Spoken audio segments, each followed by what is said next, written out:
Kabag Ops Polres Solok Selatan AKP Dadang Iskandar yang tega membunuh rekannya sesama polisi hingga tewas terancam hukuman mati.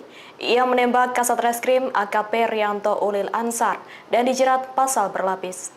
Hal itu disampaikan oleh Direskrimum Polda Sumatera Barat, Kombes Pol Andri Kurniawan, tepatnya dalam konferensi pers di Mapolda Sumbar, Sabtu 23 November 2024.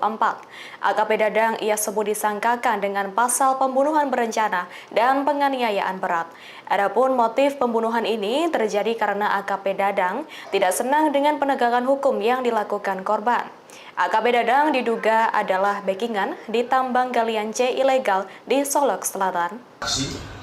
Kemudian mengumpulkan barang bukti dan kita lakukan pemeriksaan secara maraton lanjut gelar perkara untuk meningkatkan status penyidikan. Dan tadi malam kita juga sudah melakukan pemeriksaan terhadap saksi-saksi. Kemudian hasil visum juga sudah kita dapatkan sehingga kita tetapkan pelaku yang saat ini menjabat sebagai Kabag Polres Solok Selatan sebagai tersangka dalam tindak pidana ini.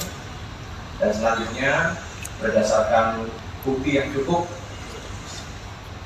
kita lakukan penahanan terhadap yang bersangkutan dan penyidik telah menjerat dengan pasal berlapis mulai dari pembunuhan berencana pasal 340 KUHP, kemudian subsidiar 338 dan lebih subsidiar lagi ke 351 RUU.